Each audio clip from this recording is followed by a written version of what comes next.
Good evening. Welcome to the August 18th, 2014 Jurupa Unified School District Board of Education public session. We'll start with roll call, please. Here.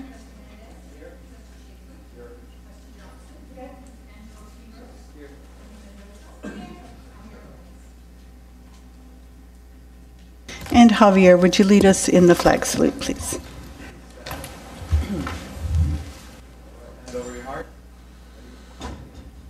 Pledge allegiance to the flag of the United States of America and to the republic for which it stands, one nation, under God, indivisible, with liberty and justice for all. Thank you. And we'll begin with welcome and introduce the 2014-2015 school resource officers. Mr. Duchamp. Thank you. We have a very proud group of law enforcement representing the city of Jurupa Valley, but more importantly, our school resource officer team for Jurupa Unified School District that we have worked with year after year in really great collaboration. With us tonight is Captain Jason Horton, the virtual chief of police. Is that what we call you? For the city of Jurupa Valley, in charge of the Jurupa Valley substation. And Captain Horton, if I could turn it over to you and have you introduce your team, that would be great. Thank you, Mr. Duchamp. Board members, school district staff, residents of Jurupa Valley, it's my pleasure to introduce to you tonight the team in which provides the school resource officer duties for all the schools, the 23 schools of the Jurupa Unified School District. And let me start off by first telling you that 15 years ago I stood in these chambers as the deputy that used to provide security here as the official school resource officer for the Jurupa Valley High School. So I have a very firm understanding of what it means to be a school resource officer. It was probably one of the best assignments that I ever held in my career. So know that personally speaking, I'm very committed to this program, but that goes without saying that the Riverside County Sheriff's Department has a very proud and fine tradition of providing you school resource officers. All of these men and women here tonight with me, they were not selected for this assignment, they volunteered. So we're giving you the very best that we have because we're very committed to what a school resource officer does. And primarily that's to provide a safe environment for not only the staff, all the faculty, the students and the parents who frequent those campuses, but the entire community. So with that, I want to start off by first introducing to you tonight two of our newest members, starting with Deputy Norma Loza. She could just step forward here real quick. Norma will be assigned to the Jurupa Middle School. We're very proud to have her there. And also new to this school year at the Jurupa Valley High School, which is my kind of alma mater, even though I didn't graduate from there, it's still my secondary school, is Dacia Medina. Deputy Medina is new this year as well. And then also we have members who have served in this role previous, and they are still assigned to the same schools that they were before. And that is Gabriel Maldonado. Deputy Maldonado is at the Miraloma Middle School. Deputy Dean Montgomery at the Mission Middle School. And we have Deputy Mike Lucero, and Mike is at Patriot High School. There's Mike, gets a little clap from the crowd, that's good. We have Ron Waters at Rubidoux High School. And also serving in the capacity of the Youth Accountability Team Coordinator, our liaison from the Sheriff's Department to that team, is Deputy Roberta Anderson in her 4th year in that assignment. Leading this team is a sergeant and a lieutenant. The sergeant is dedicated. That means this is his primary role. This is the only function that he holds. He also has some school resource officers in the Corona-Norco district, but this is his primary duty. So you'll see this gentleman quite a bit, and that is Ken Violet. Sergeant Violet is in charge of our school resource officer program. And right next to him is a lieutenant. We have a manager that obviously oversees this for me, the day-to-day operations. He also oversees the detective bureau. So any type of investigations that may occur, he has a firm understanding. And that's Joe Pemberton. Lieutenant Pemberton will be our manager.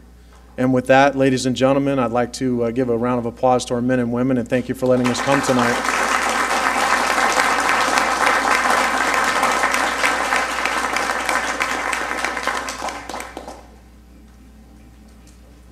thank you all for coming tonight and for volunteering to keep our kids safe on the campuses for this year.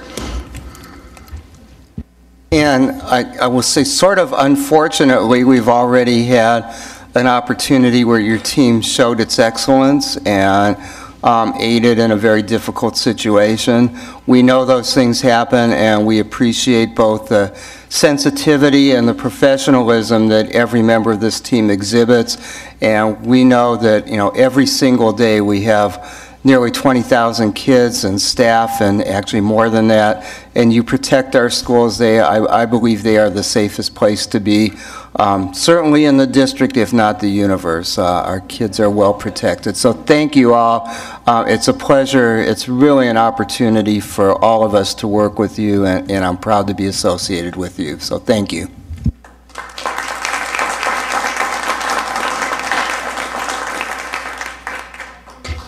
And next, we'll introduce the candidates for the November 4th, 2014 Governing Board election. Mr. Ducharme.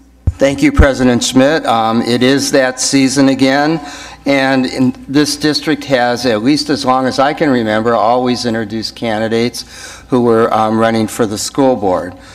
In Trustee Area 1, we have Robert Garcia. Mr. Garcia, if you'd like. Also running in that area is Brian Schaefer, an incumbent.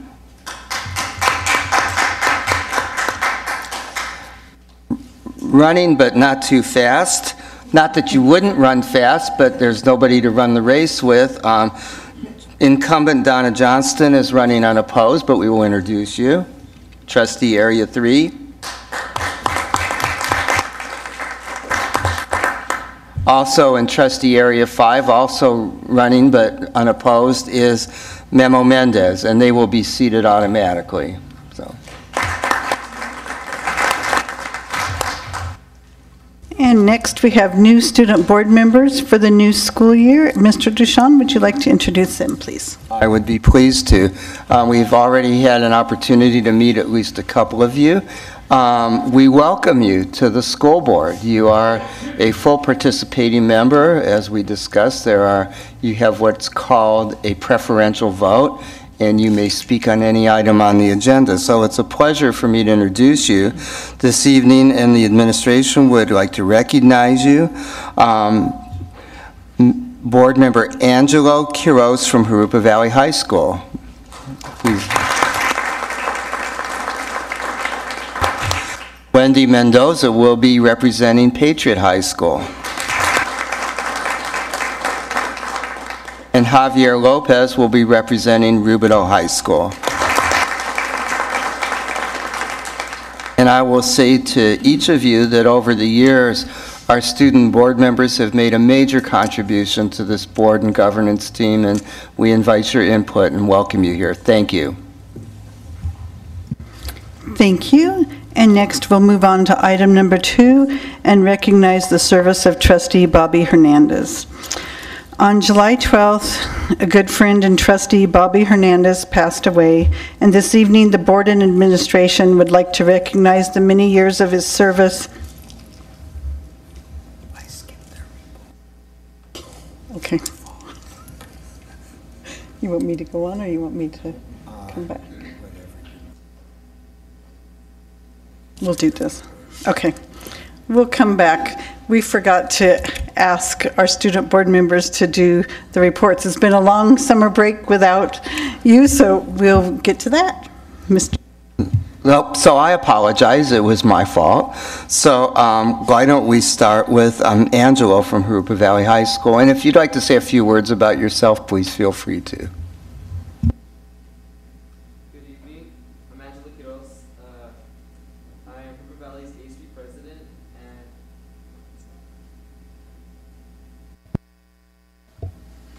Let me try this again.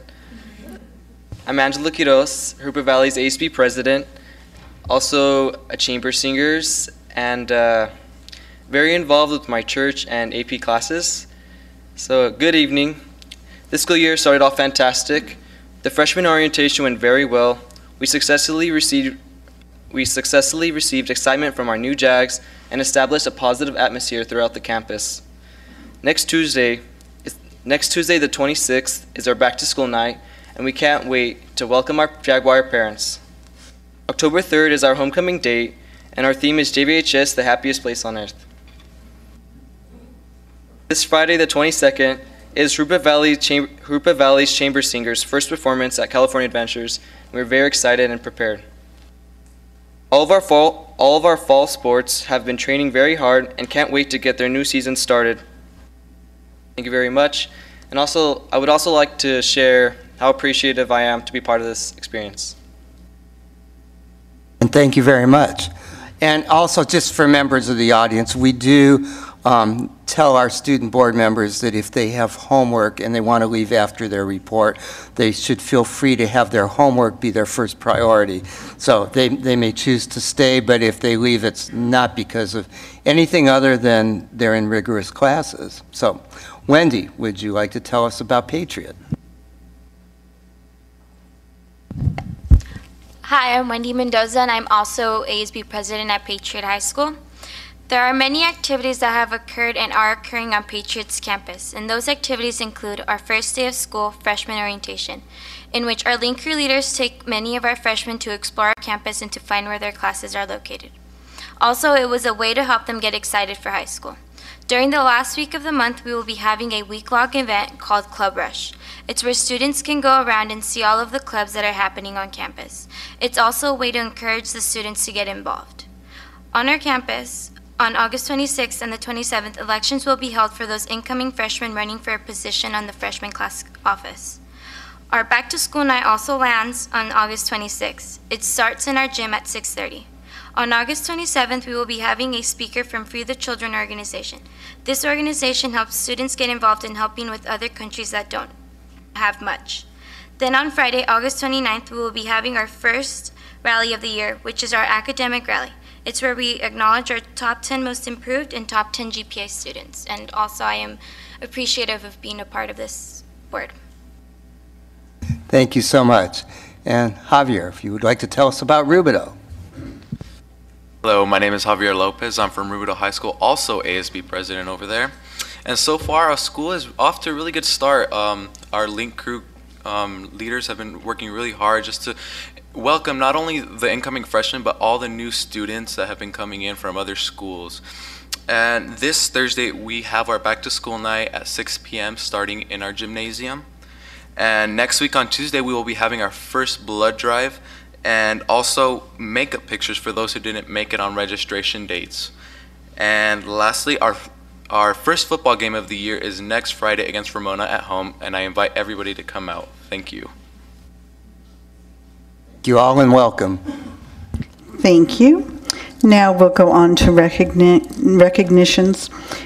And as I was saying, on July 12th, Trustee Bobby Hernandez passed away, and this evening the board and administration would like to recognize his many years of service dedicated to not only Jurupa Unified School District, its staff and students, but to the whole community. And tonight the board will present a plaque to the Hernandez family honoring the dedication and service of Trustee Hernandez to our school district. So if the board would like to join me down front.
Once again, I'm going to thank all of you for allowing us Bobby time to be on the board, and for all of the service that he did, not only here on the school board, but I also served with him on the Parks board for 4 years, and he definitely loved the Jurupa Valley, not only as a child, but throughout his life. Thank you very much for sharing him with us. Madam President, may I make a comment? Thank you very much for sharing Bobby with us. I will personally miss him. I will miss his advice. Thank you. I think probably no one, and I know there's a lot of people who care about this town in this room tonight, but I don't think anyone cared about Jurupa Valley, this town, Rubio High School, more than Bobby did. And even though we knew he had had a long struggle, I personally was shocked and felt an emptiness that I think we have all felt since he's been gone. He sometimes gave advice. Sometimes he liked to harass, particularly me, and I've invited several people to take that on, but I don't think anybody could do it with the heart your husband, father, and grandfather did. So thank you for sharing him with all of us. He will always be in our hearts. And thank you all for coming out tonight so that we could make this presentation. Next, we'll move on to public verbal comments. And first, we have Ariana Lizarago. As she's coming up, I'd like everyone, speakers, to know that each person will be given 5 minutes. Please watch the light up here. When it gets to yellow, you have about 1 minute, so start wrapping it up, please. And when the red light comes on, please finish your last comment and move on so that someone else may have an opportunity to speak. Thank you. Okay. My name is Ariana Lizaraga. I graduated from Patriot High School in May, in my freshman year at PHS. One of the teachers in the personal and social responsibilities class made us pick up trash and feel humiliated and completely embarrassed in front of everybody. And my sister ended up having to trip me up for the past 4 years. My sister has always defended me and made sure that I was okay.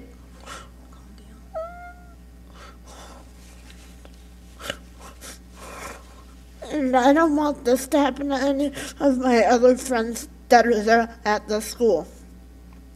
I have been humiliated enough by everybody at that school. I was humiliated.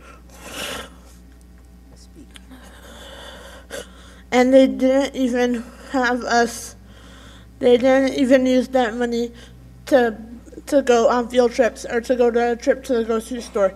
They used it for other purposes like teaching materials.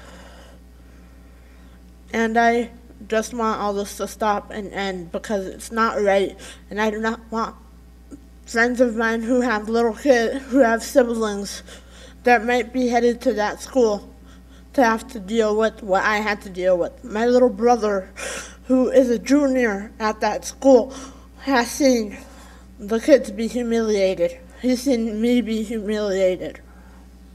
And I am one who will not stand for this anymore. If you guys do not do something, I will start a campaign against it. And I am serious because I am done with people treating me like an idiot, like a moron, like I'm stupid. I'm done with that. I just want everybody to realize that if they don't do something, I will. I feel really strong about this. And then they made me join a stupid club at the school called the Autism Awareness Club, and I did not want to be a part of it, and they still put my name on there. And I would like all this to stop so that future students at Patriot High School do not have to go through the same things that I had to go through. And I also heard that on the first day of school that some kids had trash that had gloves My year, we didn't have gloves or aprons. They didn't have us let that happen. And some kids, my friend Melvin Well's brother, didn't have any gloves. And I would like it to be recognized that students with special education needs should not have to be put through so much mutiny and struggle just to get through high school. I barely made it out there without crying. And I want everyone to understand that I've been through this, and it's not easy. But if you don't let it get to you, you have a future ahead of you. This fall, I will be attending RCC's Culinary Academy, and I will be majoring in culinary arts.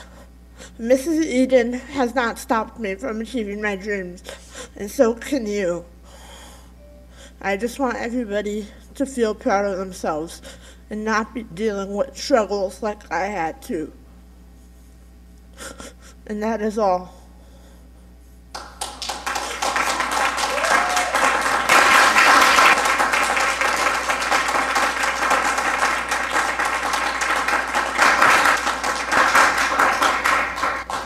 Thank you, Ms. Lizarraga, and good luck with RCC, with the culinary school. And I want you and the others, I know there are several more speakers, but the trash program has been suspended at all of the schools at this point. So I just want you to know that as we go on, that no one else will be picking up trash at this point. Next is Ronalda Lizarraga.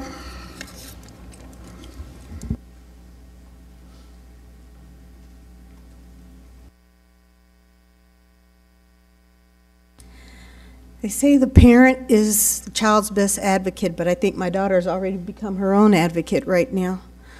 I didn't know that Ariana had to go through that until all of this broke in the news lately. She kept it to herself because she didn't want to experience the pain of thinking it over and over again. But when she told me what she went through, it made me angry. It hurt me because that's the one time I wasn't able to protect my child because of the things that she went through. I spent her entire life protecting her from bullies, trying to make her life as normal as possible that I could, because I knew she was going to have a hard life, that people were going to look at her because she was a little different than everybody else. And we had spent time mainstreaming her through as much as we could. And I had thought that the district teachers and the counselors were helping me to make her life as normal as possible. But for some reason, a group of teachers decided to change her life for me, unfortunately, to stigmatize her and have her collecting trash in front of other kids during lunchtime and set her backwards. Now, it would be different if it was just one day, and then the next day the football team was doing that, and then the next day the track team did it. But no, they had the special ed kids doing that, who are already stigmatized because they're special needs kids. And they had them doing it at lunchtime. They lied to the kids and told them that they were going to have a cooking class or they were going to go on field trips. Maybe they just lied to you guys and told them that that's what they were doing. You just heard Ariana. She said they never did that. So the information that they're providing to you is completely different than what they did in the classroom. So there's obviously a communication breakdown somewhere. But regardless of that, that's a stigma that stayed with my child all this time. So now she's crying still, fighting this stigma. Now, she's a little different than everybody else, and she knows that. She's going to have to fight the rest of her life to show everybody that that difference doesn't make a difference, that she's completely able to achieve whatever goal she wants to achieve. She's a strong person. She's overcome a lot of obstacles. She's had learning difficulties. She's had speech difficulties. She's had physical difficulties. She's overcome every single one of them on her own, with a little bit of help and guidance from some other people, as well as myself. Her older sister helped her reach her goals and challenges. She even stood up to me sometimes. Her younger brother was right behind her, pushing her so that she had to be stronger than him in some areas. But everything that she's done on her own, even fighting the humiliation that other people would try to put on her. Now, none of you, I'm sure, have ever had to be special needs. You've dealt with special needs, but you've never lived that life. So when you talk about and you see these kids having to be in front of other kids, picking up trash. Some people on the news said, I don't see if it's a big deal. In fact, my ex-husband said, I picked through trash and I turned out okay. I personally don't think he turned out okay. But still, these kids have that stigma for the rest of their lives, that other people looked at them, made fun of them, picking up trash. And nobody else had to do it. Now, if you suspended the program, that's great. But you can't tell me that there are not other ways to raise money. The elementary schools use box tops for education. Hot ziggity. I just went to Stater Brothers and I got 10 box tops just as a receipt. That's a whole buck right there. And I know that 10 bottles is not a whole dollar. There's other programs, there's other ways to get money, and they could have told the parents, hey, we're going to do a recycling program, would you like to help? I could have given them all the cans and bottles I have at home. But we were never informed about this. We were never asked, can our kids participate in this? We were never told anything. That's one thing right there. We were never told. Thank you. Madam President, could I clarify something real quick? Board members cannot comment during the public verbal comments because of legal reasons. As a parent of a special needs child, I will have some comments during board member comments in about a half hour concerning this issue. Carmen Wells.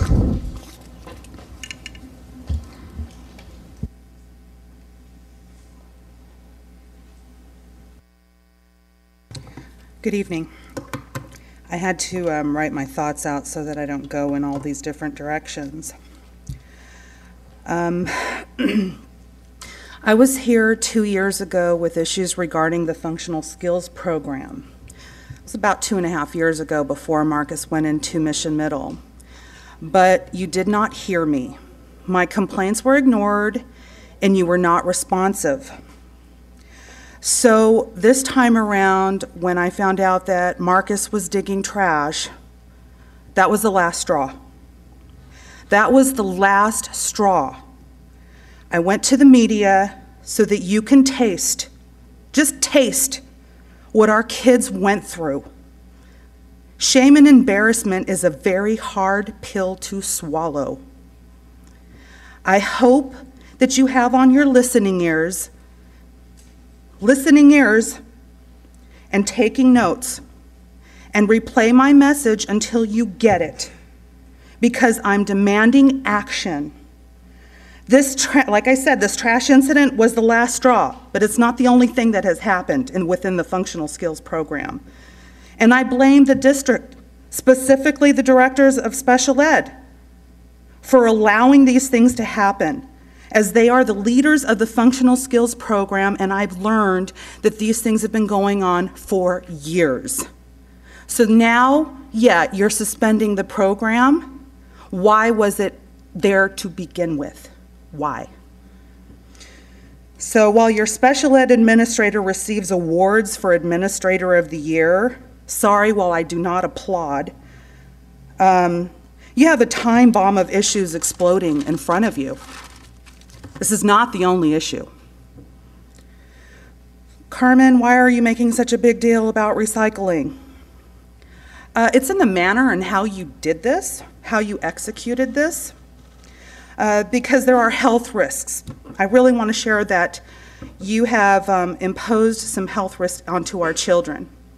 There are bees near the trash, needles, broken glass, bacterias, MRSA. Most of our kids have compromised immune systems, medically, not by choice, but by birth. Do you know their medical history? Do you know their allergies? Are you prepared in the event that they are injured? Are you able to watch their every move? There's one aide to every 3 to 4 students. Some of these kids pick their faces constantly with their hands in the trash, to the mouth, to the eyes, to the nose. So there's plenty of room for exposure. You had a precious boy, Max Sanchez, who's pretty much in a wheelchair, going through the trash and washing cars and cleaning the cafeteria up after everyone during the summertime. So disgusting. I spoke with that parent, and just to get through the emotions of even trying to tell the story, it is disgusting to know that you would expose our kids to health hazards, embarrass them, have them doing child labor. I say to you, no more. No bueno. No bueno. Each and every one of us deserves a formal apology. The topic of consent, your statement was parents had not yet met with educators. Then why do it on the first day? How dare you?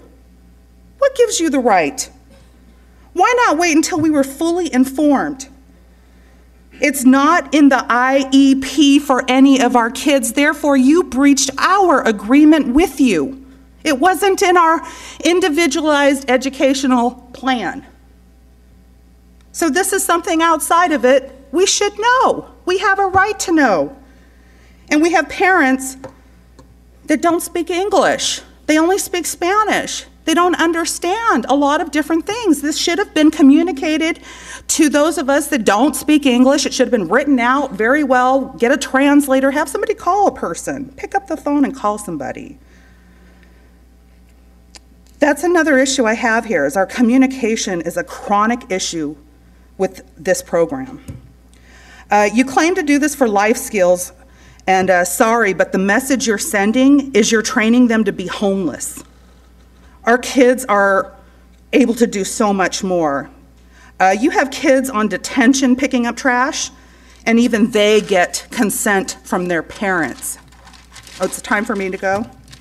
Okay. Inclusion. Our kids are not in a special ed school, they are in a regular school. Aside of the fact that there should have been safer recycling practices, why were they not paired up with other students? The whole point is that they belong to a community and they should build relationships and be accepted by society. Instead, you separated them, isolated the group. I hope you took notes and you replay my message until you get it, because I'm not done. I have several parents teaming up with me from elementary, middle school, and high school, and we will be a relentless force to deal with. What I would like to see is I want to see some new leadership over our functional skills program. Someone involved with the schools, meets with the teachers, knows our kids, is truly giving this program oversight. Someone who has passion for the best interest of our kids.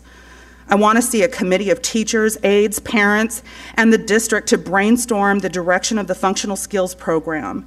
There are many other issues. It is time for an overhaul. It is time for a revamp. And I want to know what's going on with the funding. Are they fundraising for the program that you're supposed to pay for, or are they fundraising for fun things? Those vocational skills should be in their 18 to 22 stage. They are minors, and their time should be used on their academics and the functional skills within their IEP. So hopefully you get it. Thank you.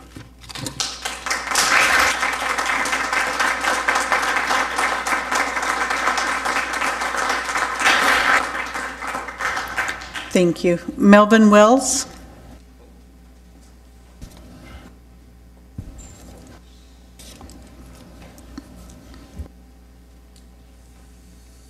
Hello, everybody. Yes, you're going to hear about this all day, the trash. Oh God, now everybody's coming about the trash. Okay, so I've been at Patriot all 4 years of my high school career, and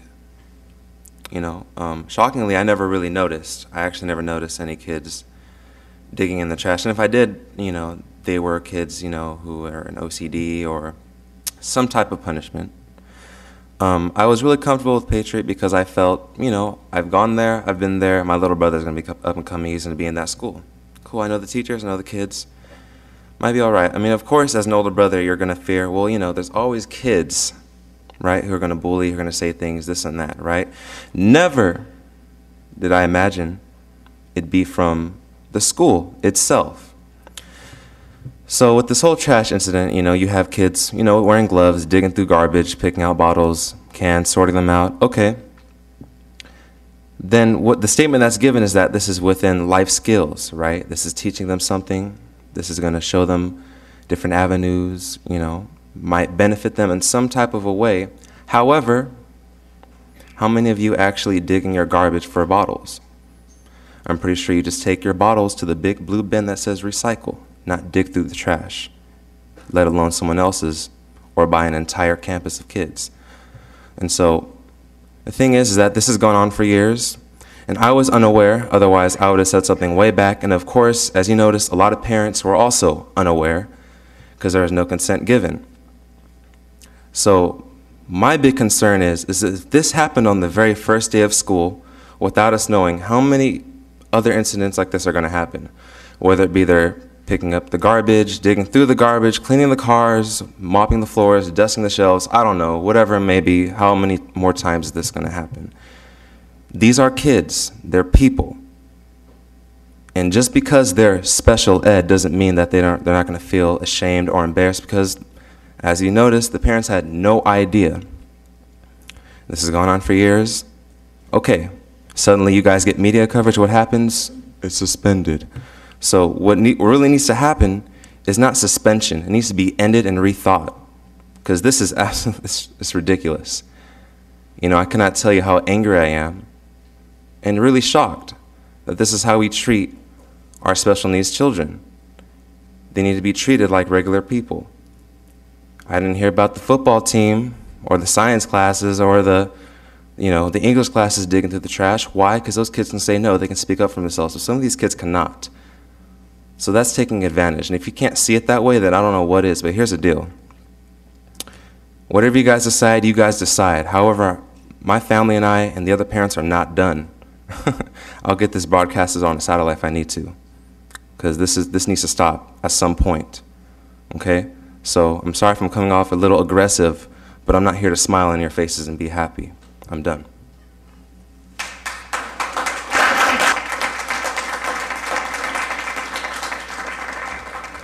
Thank you. Therese Symbol?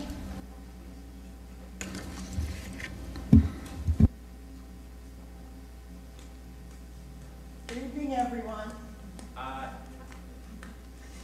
Thank you. My concern is that you're all being lied to and you just don't know it. As she said, there's many other things. You're told that there's all these programs they're going to during the day. They're not. We've done the homework. We've called the places. Never heard of it. Only general ed. You're being lied to. The next point, our children that were at Pedley had many fundraisers. We were able to raise $250 per each child. Not once did they have to go through the trash or recycle or any of that. In fact, my family only had to pay $50 because of all the fundraising and all the money that we contributed. So that just shows that it's really not necessary. I'm all for being green, and I teach my children where the recycling is, but as was mentioned, compromised immune systems. My daughter had an issue, which I don't want to say right now because it's personal, but it makes me wonder, was it because of that day or what? I actually saw her, and this guilt is eating at me because I saw her last school year, because she started after Easter break, and she had gloves on and was dragging a bag of cans, and I was kind of shocked. And they said, oh, she's been recycling. And now it just, you know, when she came home, here she's blonde with very light skin, and she had a burn. I thought it was from PE, and could it be from digging in the hot sun? And I didn't put enough sunscreen on her. It's just eating me up.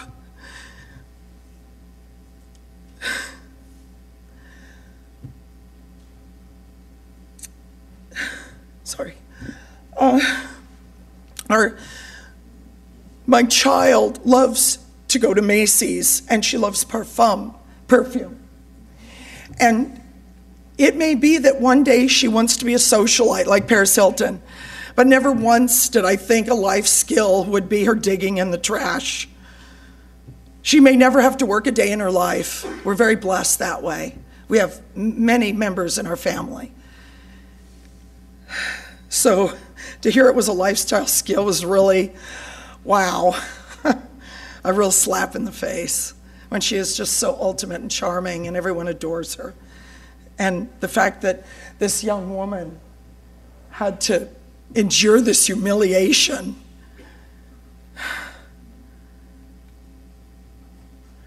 A lot of other parents are coming to me with other issues as well, trying to switch gears here. And a lot of it is back to placement. And I know we can take that up another time, but we have children who aren't in 7th and 8th. Their parents are concerned about placement. The 7th and 8th graders are concerned about placement. They want to leave the class that they're at. And so, we can take that up another time, but I appreciate you listening to me and taking it very seriously, I hope. Thank you.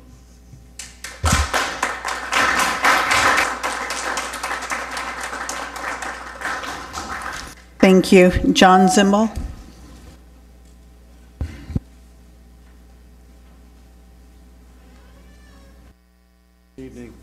Good evening, one and all. I'm not going to elaborate on the recycling, digging in the trash issue. I think it's been beaten pretty well here, but I'm sure you're going to get more of it from other people. I was interesting to note that Mr. Mendez is a special needs child. Mr. Schaefer, pardon me. You're going to find, if that child's a student in this district, you're going to wonder for yourself what's going on here. Special needs children are brought into Pedri Elementary. 6 or 7 years they're together. They grow and they learn with their typically developed peers. And for those typically developing peers, they get promoted to Miraloma Middle School. Special needs kids get shifted over to Mission, where they're forced to make friends all over again. All right, they're there for 2 years. And then they try to make whatever friendships they can, and boom, they're split again. They go on to Patriot, and the other ones go to Rubidoux. Something's got to be done and nip this in the bud right now. If they're together, they should be together all the way through. There's nothing wrong with it.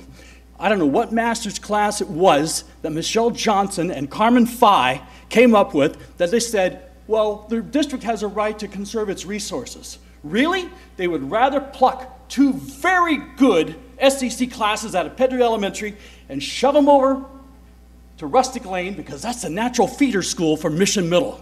That does not fly with me. That's a waste of resources. There's no amount of cans and bottles in the world that are going to pay for that. Next item.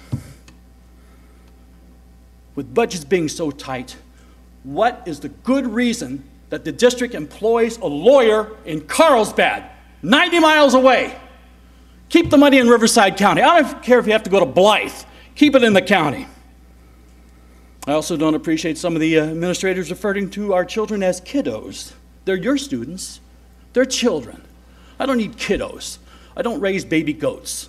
Enough said. Finally, we need a proofreader. You go to Patriot High School, all the restrooms, BOY''S. Really? Only one boy can use it at a time? GIRL''S. Really? Only one girl can use it at a time? Those are plaques that were poured. They're metal. The proper BOYS'', plural possessive. More than one boy can use it. Girls, GRIRLS''. More than one girl can use it. Okay, that's pretty far away. Just right outside the door here, it says visitor's entrance. Visitor, comma, or apostrophe S. Really? Only one visitor can go through the entrance at once? Shame.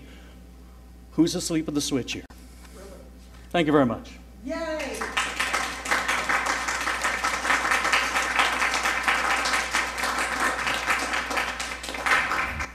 Thank you. Steve Figueroa.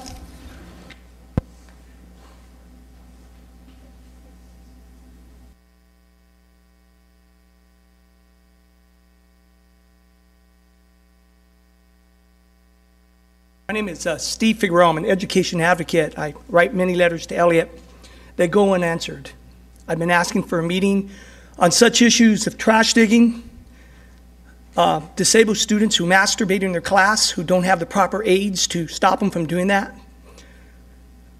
The trash digging's been going on for a long time, physical abuse going on. I have it documented. As you know, I've been writing the letters. We filed complaints with the Department of Justice, with the Office for Civil Rights. Yes, you do employ outside law firms to harass and threaten the parents with due process if you're in special ed. That's where your money, because on the next flyer, I'm suggesting we put disabled kids picking trash and put your name on the flyer, and we send it out during election time and say, do you want this person running your school? You're suspending a program that should have never been created. We're calling for the suspension of Michelle Johnson and Fry. They should have never created it. We're calling for you to turn them over to credentialing. That's corporal punishment. It was not included in their IEPs. It's discrimination. We don't have to go to Iraq to find dehumanizing things going on. We came here to Rubidoux. We don't have to go to Ferguson to see discrimination. It's going on here in Rubidoux. Open your eyes. Your administrators are not being forthcoming and truthful for you. They're telling you what you want to hear so they can get their contracts renewed. You need to ask the hard questions and realize that you got some bigots running your special education department. And changes need to be made, accountability needs to be done, or the voters will hold you accountable. What do you fear in doing the right thing? They don't have a union to protect them. If you had any employee being subject to this, there'd be grievances and lawsuits.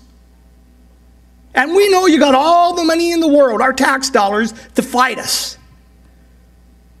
But how many of you can stand up and say, I have integrity and this is not going on in our district? We're going to have an investigation. We're going to hold those individuals accountable, and they're not going to work for this district. How many of you can do that? How many of you can say, where was the communication? Why didn't we know this was going on for years? If people were complaining, and I can provide you the letters, their public comment information, I've been sending them to the superintendent, and nobody's responded, but you always have money for an attorney. You always have money for an attorney. No money for the children, money for an attorney. Explain that to me. These kids don't have a union or a grievance procedure. But when they tried to access the uniform complaint procedures, they were denied. That's mandated by law under Title V. Believe me, I know districts have rights and parents have rights. I'm a 30-year education advocate. I've been doing this since before there was special ed. But you know what?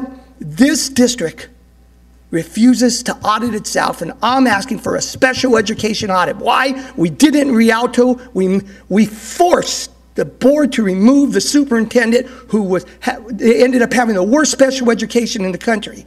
We want a special education, a forensic audit from an outside agency to audit your special education, to interview these parents to what's going on, including making decisions outside the IEP process.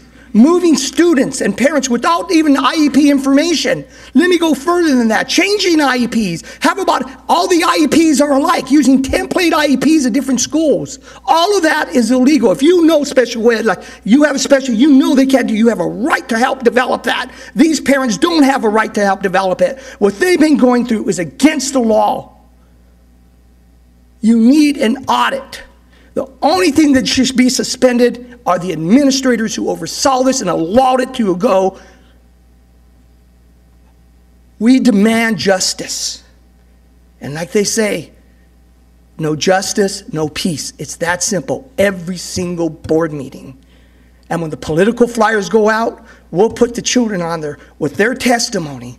We'll go to the churches with their testimony and your picture on the flyer to say you required our children to pick up trash as part of your special education program so that you can hire outside law firms and give big raises to administrators and employ individuals that shouldn't even be there. And lastly, I'm going to say many of these parents who come up here are disabled, and the children. By law, under 504, they're entitled to more than 5 minutes. You need to modify that. Thank you.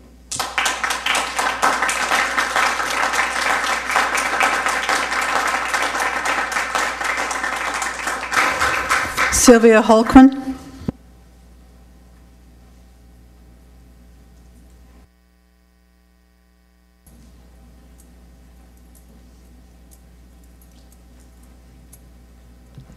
Well, you guys just gave a 12% plus raise to the leader of this castle, Elliot Deshawn. That's how great he is, right? Kids have been digging trash. I have special need grandkids, and I'll tell you what, if they came to this district and they were doing this, we wouldn't have this meeting because I would take that man down. How dare he? Don't sit here and say you don't know this happens. This is the superintendent of the whole district. He knows this happens. He knows there's discrimination. He knows there's harassment because it's done by his own administration.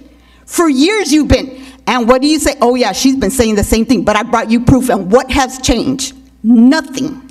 Nothing has changed. Let me go one step further and tell you how great your leader is, the one that makes over $200,000 now. Last Thursday, open house, Glen Avon.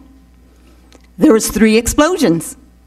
The site administrator was getting the campus cleared of students, of parents, everybody. Elliot wanted to take that meeting and keep it in the NPR. There was a trailer that had caught fire. This administrator called myself and the other night custodian in, said, if your breathing gets heavy, I want you to leave. Not one word from Elliot. Not one word from Sandra Matrian. He didn't care about his employees, but he never has. But that site administrator, Sylvia Bottoms, she cared enough to be concerned and asked us to leave. Special need kids. They're special? You're right. All kids are special. But special need kids are special angels from God. And it is our responsibility to take care of them, to cherish them, to treat them like the gifts that they are. And you humiliate them? You allow them to do this? For what? So that you can have more money in your pocket at the end of the day? How dare you, and how dare this board give this administrator a 12+% raise because you say how great he is? If he is so great, why didn't he know this was going on? Why didn't he know that these parents were not notified that these kids have been doing this? I work with special need kids. I will do whatever I have to do to make sure none of these kids get sick. Oh, I'm told, oh, you use too much bleach, and I'll continue to. Because I know that on my watch, none of these kids are going to get sick, none of them. And if you go and you spend time with a special need child, and this child does not melt your heart, it's because you don't have one. Plain and simple, it's because you don't have one. These are special kids that God has sent to these parents to protect, to take care of, and not to let anyone, no matter who that be, humiliate their kids. But this district did it in one shot. In one shot. I don't think that they should only be asking for Michelle Johnson's resignation. They should be asking for Elliot's also. But you won't do it because you're not a strong board to do it. You want to praise the little that he lets you see. But you don't want to listen to what these parents are telling you. That's shame on you.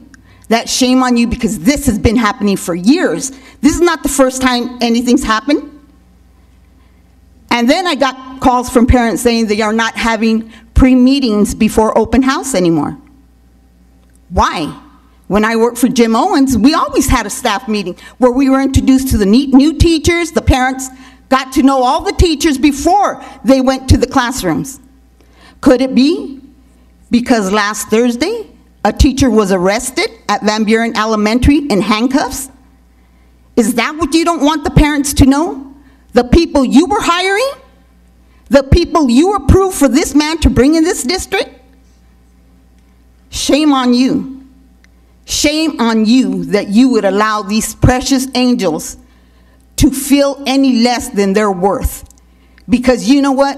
One special ed child is worth 10 times the gold than any of you sitting here because you did not protect them.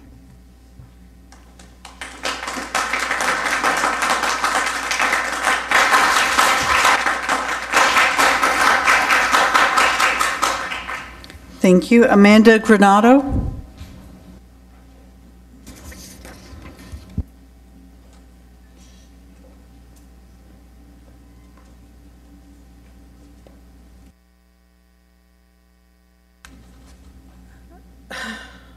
Listening to all these people, it's really eye-opening. I moved here.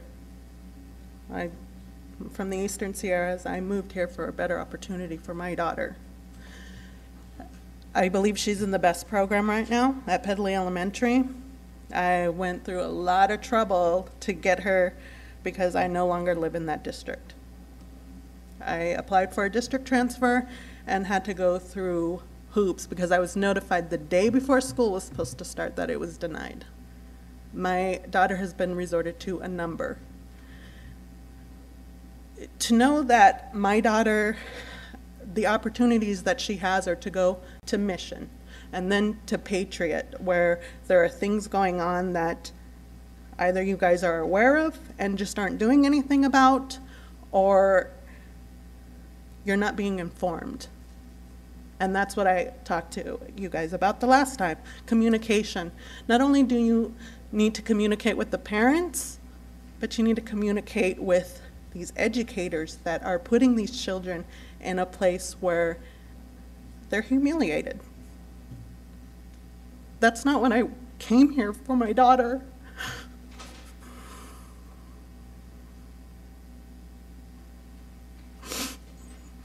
My daughter deserves to learn life skills, but digging through trash is not one of them. My daughter is 11, and this is what she has to look forward to at these schools. She deserves better opportunities, and I will find the best program for her regardless of what district I'm living in. I will apply for, even if it's in a different district, I will continuously advocate for my daughter.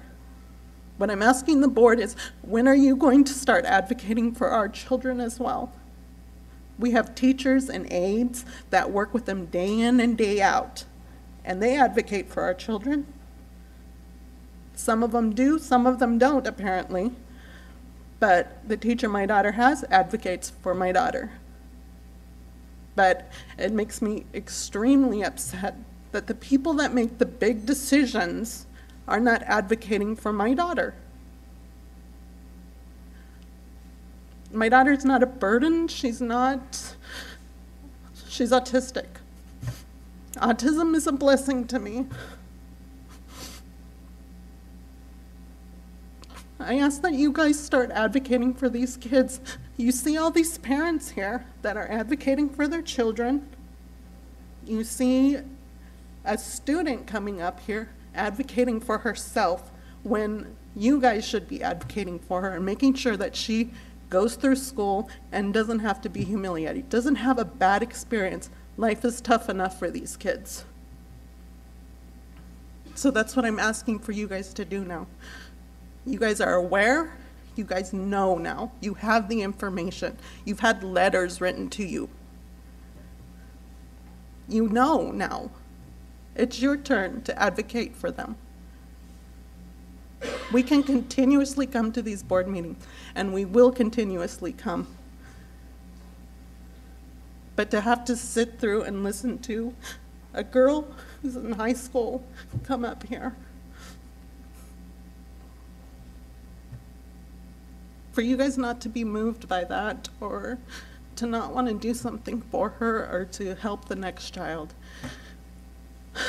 then maybe some of you shouldn't be in the positions that you're in. You have people like Michelle Johnson that are telling us one thing and maybe telling you another thing. But who gets to deal with the parents, the angry students? Who gets to deal with them? You guys do. So it's time you guys really took a look at who's making these decisions and giving you guys information. But you guys are aware now, so I ask that you guys start advocating for our children. Thank you.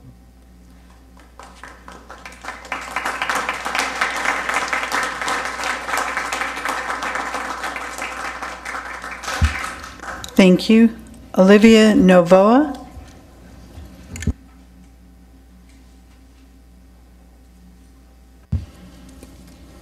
Thank you, everybody. I feel so embarrassed. First, what you say is a lot of Mexicans, and sometimes we don't communicate very well because we don't understand. But for me, I can graduate next Sunday with a bachelor's in early child education. And my English is not perfect, but I want to be the voice for my own child. Would you like a translator? We do have one. No, I don't need it. Okay. Do you understand me? Yes. Yes. I worked 4 years with a special ed. And I never take my children to go pick up trash. Never. I work with teachers. They are passionate. They know what to do. Every Friday, raining, hot, we take our children to the community, to the stores, to Taco Bell, to Sedway, to be part with them. We give them money to pay. We teach them how to get it, one candy, wherever. But we never put the children to go to pick up trash. It's so embarrassed that I hear all these things. And they open my eyes right now because I'm coming for the Bay Area. And over there, for the 4 years they work with them, I never hear and I never see these kind of things. We are Latins, and it's a Latin community in Jurupa Valley, but it's so embarrassed that we're doing it right now. You see, these children, the last names, Hispanic last names, Quiroz, what's your last name? Mendoza, Lopez. Who we are Latins, but we are something in this community. It's so embarrassed. I want to see Michelle Johnson right here because she called me and said, oh, I called you because the program in Pedley is closed. She never asked the parents if we wanted the program can be closed. She never asked nothing to us. She takes the decision, I don't know why. If the board takes the decision, only her. My son is in Pedley because we decided to be there, but we stay with the parents worried about how they want to send the kids to another schools. What they don't want to send to all the children who graduate for them. She called me and she was worried about my life, my children's life during the weekends, and she don't worry about education. She needs to be worried about what the children's doing during the school years, what the children's doing there. We don't put it in Petrio. They take it a lot of fundraising, but they never say to our children, go pick it out of the trash to get money or whatever. No. They take it in January, they went to the tree, and that's true. 250 is a lot. But the teachers, Miss Palayi, she's a wonderful teacher. She works so hard for the fundraising to get money for the kids. We never be like that. I feel so disappointed with this point. And my son can be there one more year because we decided to keep it there. We made the IEP, but in the IEP we don't say that he can go to get out trash or he can go to. It's a lot of bully kids. It's a lot of things. You need to be careful and open maybe a new program. I told Michelle, why you want to close the program? If you have the money and then you say that you have the money to hire maybe like 6 more teachers, why you not get this money and open a new program for them? You can open a program for them and spend this money with that, maybe like 2 or 3 more teachers for special ed, but the teachers who has passion for them. It's not only like that, and I don't want to see, because I was worried right now where he go. Because the way they say, they are angels. Maybe you can spend time with them in the classrooms and you can learn how they are. I work with the severe handicaps, and the teachers, they are wonderful. We had to prepare the food for them. We had to carry them. We do everything for them. One time I applied for Jurupa, and they give me the only thing that I don't get the job was because I was 4 years in my home and the past. But right now, I see how the thing works and say, no, that's not right. You need to find the people who really have the passion for the kids. They go to different high schools and everything, and what they can do over there? Why I had to wait for Audiel, who got to pick up trash in high school? I don't think so, that's the answer. I want a Santi the best, and he's my inspiration to be and open my eyes every day. He's my inspiration. I don't know, you have your kids, you can prepare the lunch or give you money to the lunch. Maybe they got a free lunch spot, like me. I had to prepare every day a peanut butter sandwich without nothing.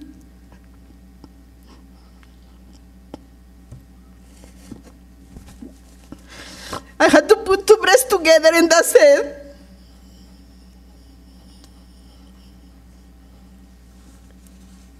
I bought Cheerios and a Capri Sun. I can put his clothes over there, but in the end, he decided to get it. He green chore, and all the time he loves to go to the school with the green chore. Everybody knows my son. You can see to the teachers because he brings his peanut butter without nothing.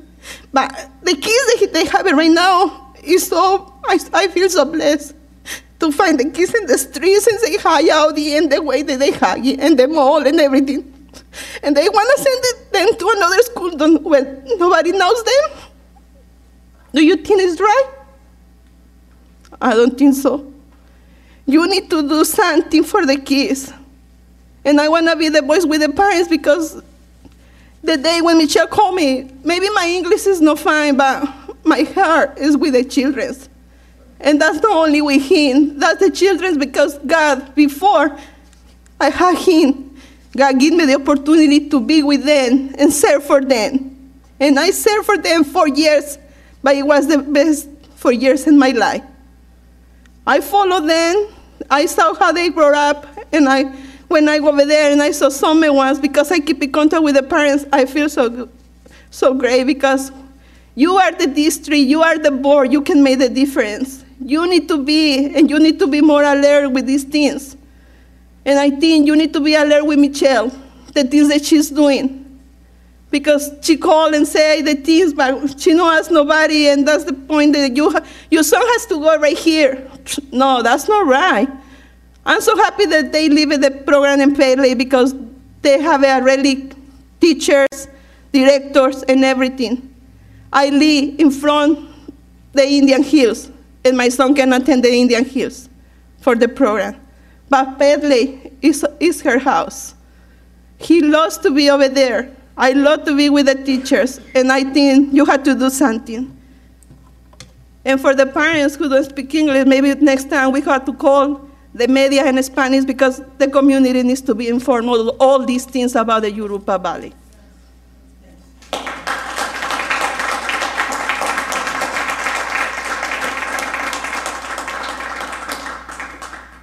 Thank you. Ms. Zimbal, did you have something else that you wanted to? Okay, no problem. I just want to make sure. All right, thank you for all the comments tonight. We'll move on to administrative reports and written communique. That's Very quick statement. First of all, I will personally apologize if any student was humiliated for 1 minute in any school. If you bring me, and please, if you bring me in writing specific incidents, they will be investigated. I do want to say I believe our teachers care very much about the children they teach and believe that the curriculum they were delivering was a sound model. The program has been suspended and will not be continued in its present form. Thank you. Item number 4, administrative reports and written communications. Item A is to review revised District 2014-2015 assessment calendar. Mr. Dabrowski. Thank you. Just some minor revisions to the assessment calendar as we receive more information from the state. Thank you. And item B, review of laws and regulations governing the bond election. Mrs. Ford. Yes, we have, well, on August 5th, the board voted to place the school bond on the November 2014 ballot. We have Mrs. Liesel Wells from Nixon Peabody here tonight, and she is going to review the laws and regulations governing a bond election.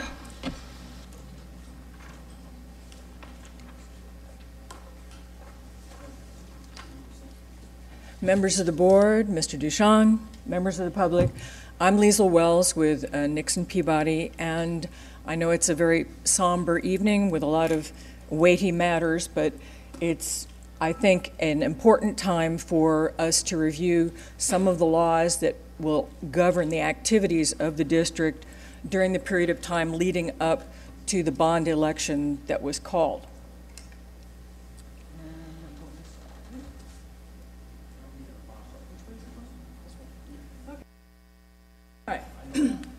Can we lower the lights just a little bit? Thank you very much. As you remember from previous presentations, and I know that the board is very familiar with the laws regarding elections and campaigning generally, and I'm sure that those staff members who experienced a previous bond election are also familiar, but these things are so important and they help maintain the integrity of the organization, the transparency to the public, and it's well worth reviewing for just a few minutes. As you know, the district has already ordered an election for the November cycle, and as part of that, these are authorized activities of the district set forth in the Elections Code and the Education Code. You filed an argument in favor of the bond measure and a tax rate statement that tells the public what kind of tax rates they're likely to experience as a consequence of any bonds being issued in the future. If there is an argument against the bond measure, then the people who signed the argument in favor are also entitled by law to file a rebuttal. And lastly, and I think this is the important thing for us to look forward to over the next few months, is to provide information upon request. The major prohibitions in state law are these. They're very straightforward, they're very simple, that you should not be using district property, district funds, or district time in order to convince the taxpayers to levy a tax upon themselves. And this sort of thing occurs sometimes quite by accident. The district property is, of course, your school sites, but also your buses and other facilities that you may have and operate.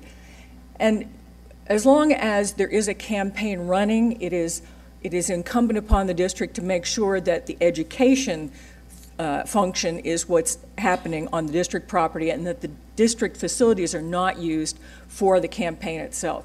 Using district funds, this sort of thing happens sometimes by accident, but sometimes on purpose.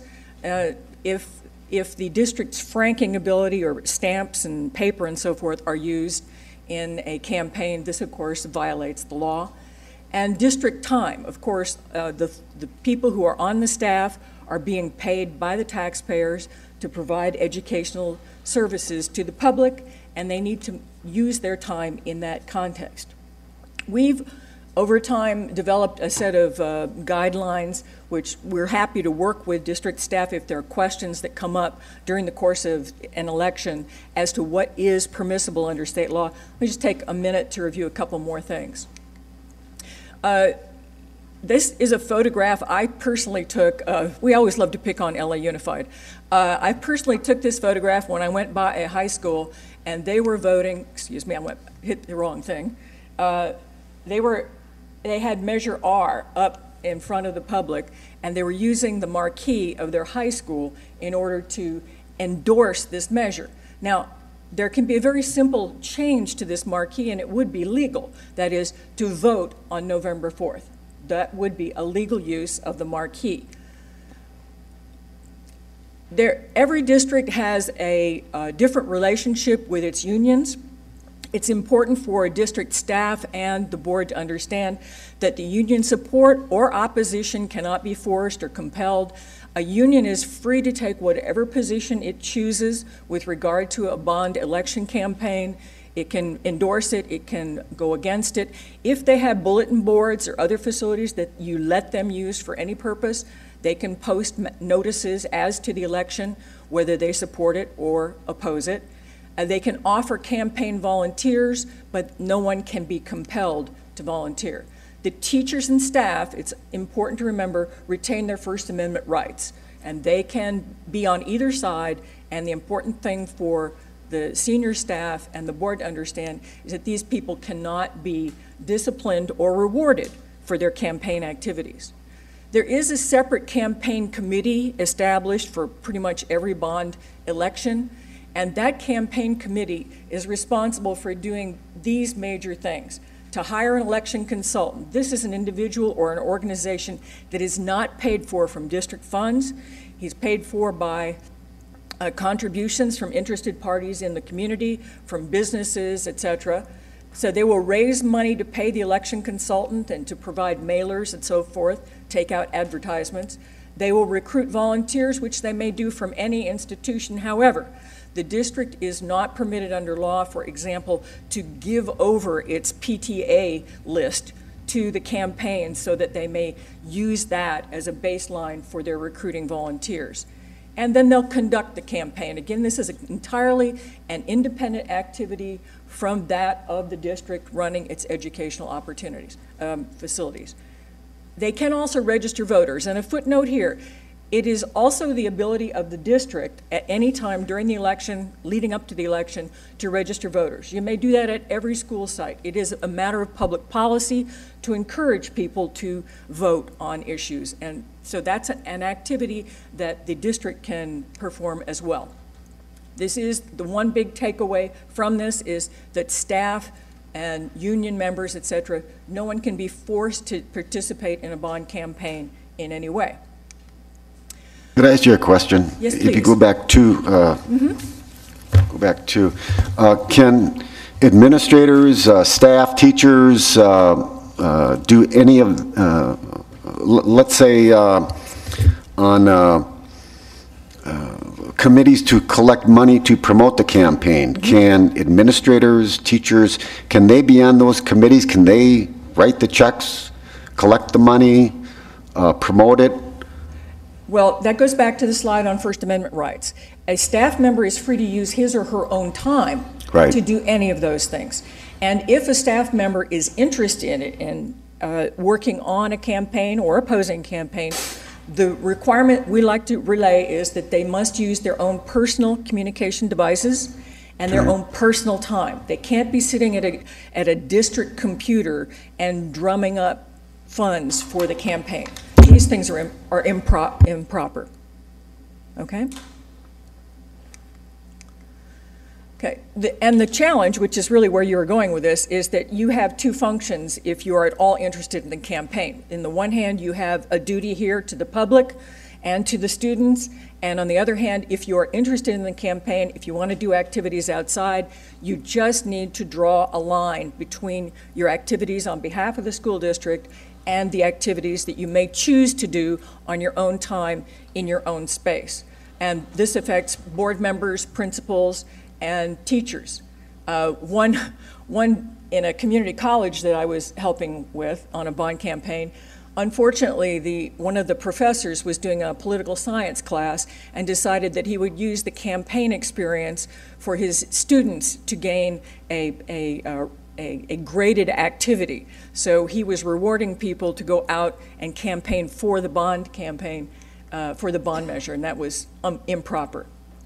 The district has made certain campaign promises which will not change during the course of the election, and it may restate those campaign promises, part of which were in the resolution that you considered, and part of which are in the tax rate statement, which tells the public what kind of tax rates they're likely to be. Citizens oversight is an activity that's actually would come in after the bonds are approved by the voters, if that happens. And again, that's a very important function, and it's one where we would really like to come back and assist the district in putting that together if it comes to pass. The bond campaign can educate, the school can educate the voters, but it's required to communicate the needs of the district in clear language that does not go over the edge to advocacy, and that's the challenge here. These are the high points that we talked about. The services, supplies, and equipment of the district cannot be used for advocacy, but they can be used to present information to the public. When a board member or the superintendent or another senior staff member is asked by a Rotary Club member or a Lions Club member to come do a talk on why the board called the election, that is proper. And the information that you have regarding the needs of the district, which I know you spend a great deal of time developing in support of the bond measure, that information can be made available to the general public. It does not constitute advocacy. A violation of these rules can constitute a felony, and the worst part, of course, is the public scorn that comes with it. One of the best known cases has to do with an election that was conducted up in Sacramento, where the taxpayer-paid staff were addressing and stuffing envelopes. They were otherwise working on the campaign, making phone calls during work hours, et cetera. And we've all seen coverage of this sort of scandal in Washington, D.C. for the congressional members as well as local people. So these events are not activities that are paid for by the public. And the real problem, I think, with a program where the district is not sensitive to these issues is that it simply makes it very easy for people to get distracted from what you're trying to do. If you've decided you really need projects and you want the voters to back them up, the media coverage of things that happen wrong can really dilute the message and reduce the impact of what you're trying to do. I previously provided to Ms. Ford, and I don't know if you'd handed these out. I'll make these available to you and any member of the public. It's just a quick summary, the do's and don'ts of these campaigns, and I'd like to leave it with you, this with you for that at that point, and answer any other questions you might have. I know it's a little quick, but I know you've got a lot of things to do. Any other questions? All right. Thank you very much. Thank you very much.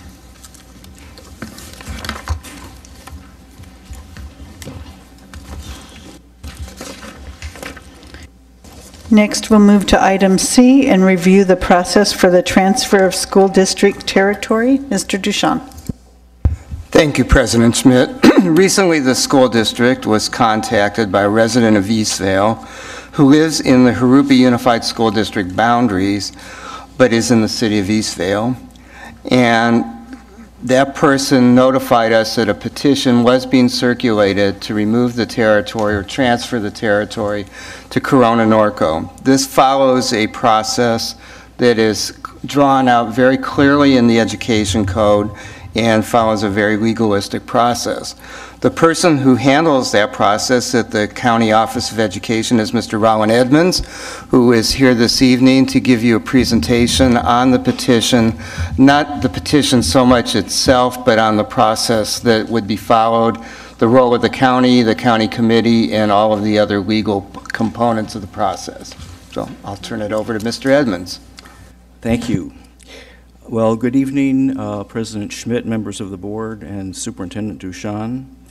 I think you have in your supporting documents some information that I had sent to Denise, I think, and it's a territory transfer process chart that kind of looks like this, kind of a narrative, and then there's a flow chart in back of that. This actually comes out of the school district organization handbook that's published in Sacramento, so to give credit for that. But it's a very good brief overview of the process. So as Mr. Duchan said, the County Office of Education received a petition on August 1st, 2014, and this was what's called a 25% petition. There are different kinds of petitions, but we'll just focus on that for right now. 25% petition means that it has been, in order to be found to be sufficient, it has to be signed by 25% of the registered voters of the territory proposed for transfer. Just to update you on that, that petition is at the Registrar of Voters, and they are going through all of the signatures that are on it to determine if that criterion has been met. And so far, as of today, they have not made that determination. It doesn't mean that they won't make it. It doesn't mean they will. They just haven't completed that task yet. And then the other thing that goes into finding whether or not the petition is sufficient is we conduct a legal review and to make sure that the petition format and language and everything is proper, that it's well communicated and communicated in the correct format. So that process of determining the sufficiency of the petition is allowed under Education Code a period of 30 days, and that takes us, or will take us, to August 31st. So by August 31st, that it has to be determined whether or not the petition is sufficient. If it's not, it just dies. Nothing else happens with it. If it is, the next step that happens is that there are notifications made to the State Board of Education as well as the County Committee on School District Organization. Just a really brief overview of the County Committee. I don't know how many of you know very much about it, but the County Committee on School District Organization consists of 11 members. They are elected by delegates from school boards throughout the county. Each school board gets to appoint one delegate, and annually in the fall there is an election that those delegates go to elect members for the county committee for the vacant seats. There are 2 members from each supervisorial district. They don't have anything to do with the County Board of Supervisors, but those are the areas that they represent. And then there's 1 member at large. And that committee has the authority to approve or not a territory transfer. There are some other things that can happen with that too, but that is the group that is authorized to oversee this process. So once the petition is found to be sufficient, there's a window of 60 days, and within that 60 days, there is a public hearing scheduled in each of the affected districts. The hearing is held by the county committee, and that's an opportunity for anybody in the community of either of the 2 affected districts to address the county committee with any with anything that they want to say about the territory transfer, whether in favor or opposed to it.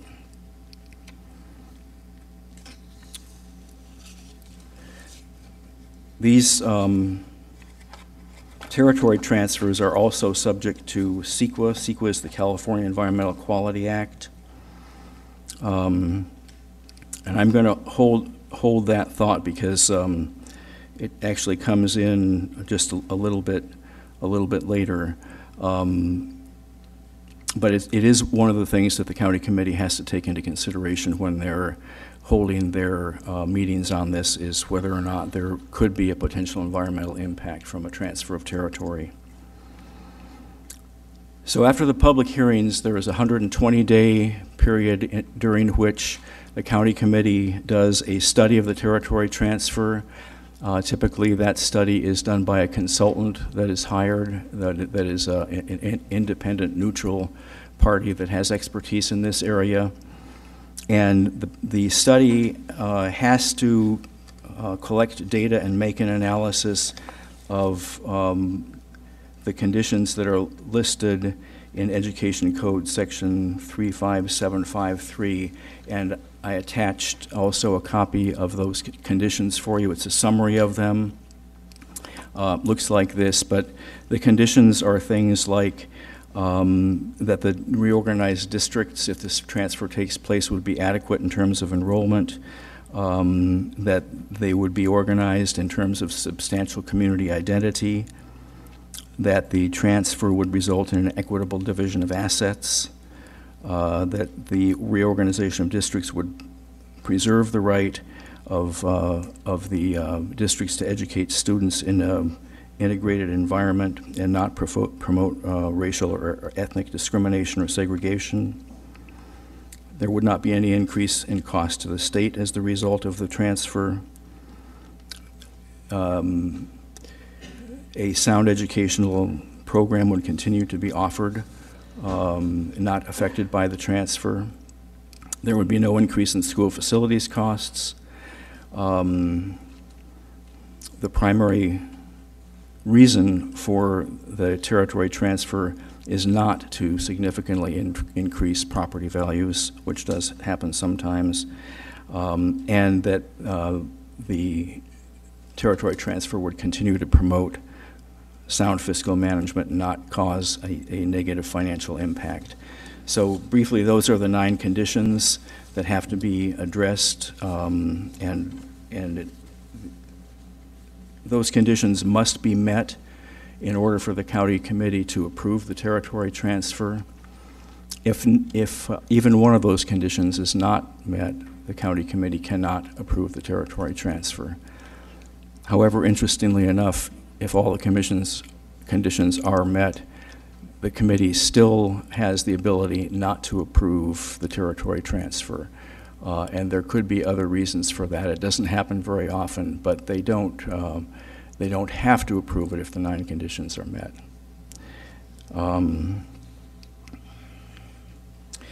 So that is the 120-day period, and the reason I want to bring CEQA back in here, the reason I deferred it to now is because there has been a recent change in law which basically says that there's an additional 120-day period in conjunction with or after the study is done for a CEQA review. And the reason for that is because if a transfer is approved, it becomes a project under CEQA, and it's not really a project until the transfer is approved. So if there are potential CEQA issues, sometimes those can take a long time, or at least a longer time frame for a study, depending on how significant they are. It's not very often that there would be significant environmental impacts. Mostly they would have to do with increased vehicle emissions, changes of traffic pattern that would result from the territory transfer. It's possible that there are some other ones, but just so you're aware, CEQA is also something that has to be considered as a part of this process. If the county committee finds that the proposed transfer does meet the 9 conditions and they approve it, there are still some things that can happen with it. For one thing, it has to meet certain criteria for the county committee to approve it. It has to be, if it's inhabited, it has to be less than 10% of the assessed value of the school district. and it has to have the consent of the governing boards of the affected districts. So even if it meets all the conditions and it's approved by the county committee, if the governing boards of either district do not consent or they oppose the transfer, then it goes to an election in an area that's determined by the county committee, but it would normally be within the area proposed for transfer.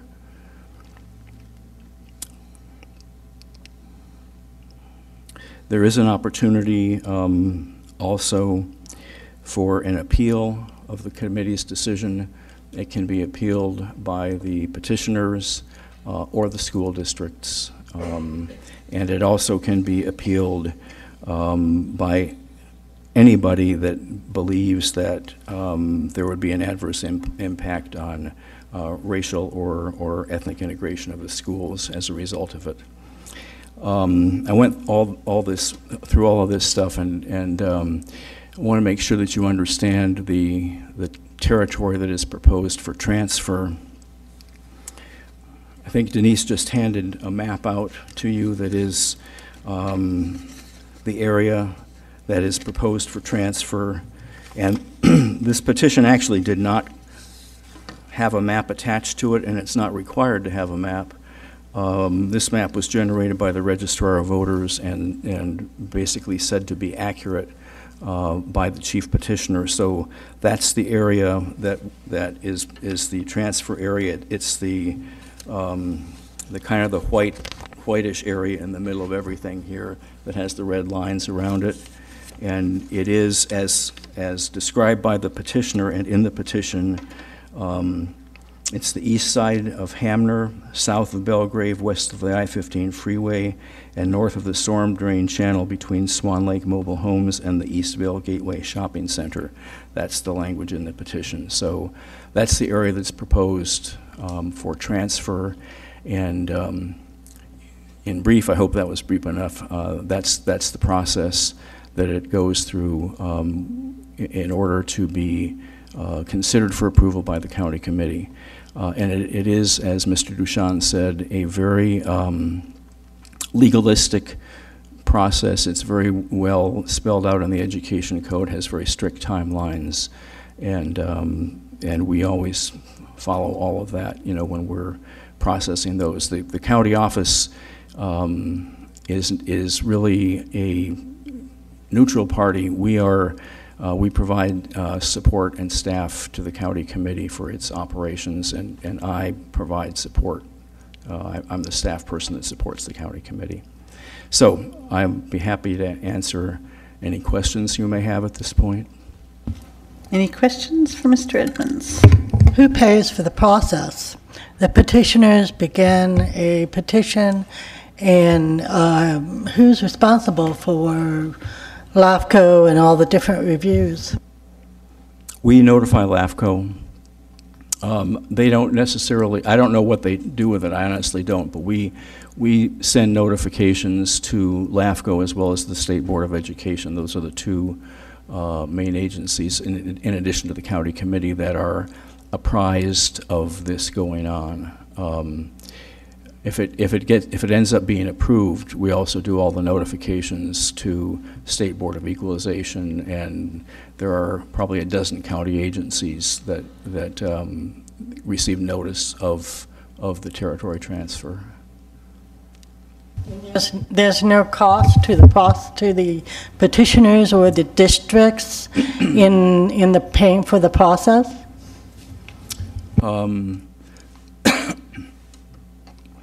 There is no cost to the petitioners.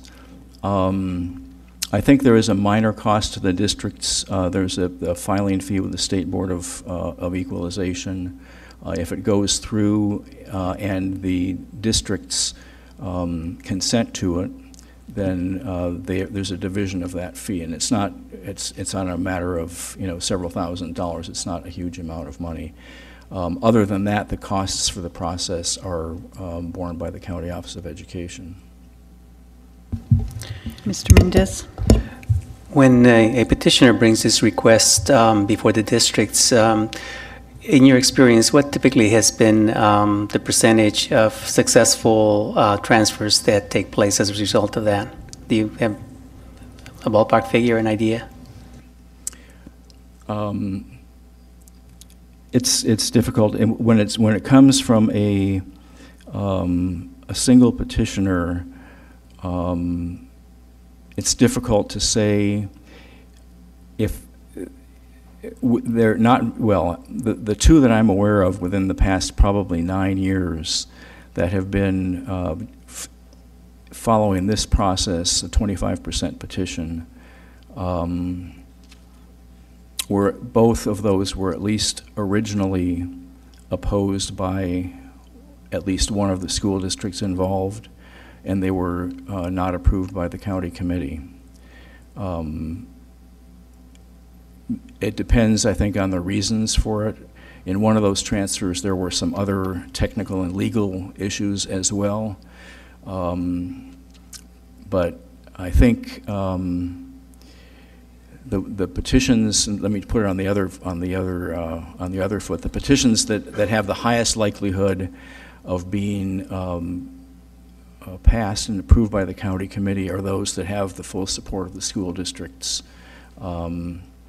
And oftentimes they are small pieces of territory, many times uninhabited. Probably the most common territory transfer that we've dealt with has to do with a development going in, overlaying school district boundaries. And if there are you know, if there's a small piece of that development that's in one district and the school district boundaries cut through property lines, generally speaking, both districts kind of agree that's not a good situation, you know, and the boards usually either consent to or even maybe adopt a resolution to initiate the petition. So they are the actual petitioners. This is a long-winded answer to your question because it's not, you know, I can't say for sure how something might go, but I'm just recollecting the ones that I am familiar with that have been a single or small group of petitioners that did a 25% petition, and they were both the ones that I'm thinking of were initially denied by the county committee. One of them is coming back now. That you probably are aware of. That one's the French Valley reorganization, very large, and there's been quite a process with that. It's gone on for 6 years, I think. So I hope that answers your question. Any other questions? Thank you, Mr. Edmonds, for coming tonight. My pleasure. Next, we'll consider the nominations for the California School Boards Association Directors at Large, Asian Pacific Islander, or Hispanic. Mr. Duchan. Thank you, President Schmidt. There are, I think they speak for themselves, 2 nominations open for the California School Boards Association. This board may wish to nominate a candidate for each of these positions if it so wishes. And we have until October 3rd, so we've got a couple of other board meetings. If anyone has someone that they'd like to nominate and wants to speak to them first before making that nomination, we can revisit this at a later date. All right, next we'll move on to the public hearing session and hold a public hearing on the compliance with the Children's Internet Protection Act, CIPA, and Internet Safety Policy. Mrs. Ford. As a requirement of the E-rate program and the Children's Internet Protection Act, otherwise known as CIPA, the district must provide an annual public notice and hearing addressing its technology protection measures and internet safety policy. The hearing date and copies of the district's internet safety policies were posted at the Education Center, Glen Avon Regional Library, Louis B. Rubidoux Library from August 11th through August 15th. And at this time, the board president should formally open and close the public hearing on compliance with the Children's Internet Protection Act, CIPA, and Internet Safety Policy. Thank you. And at this time, I will open the public hearing regarding compliance with the Children's Internet Protection Act, SIPA, and the Internet Safety Policy. Is there anyone that has anything they would like to address the board on regarding this? Seeing none, we will close the hearing and move on to action session and start with action item A, approve the routine action items by consent, items A 1 through 7.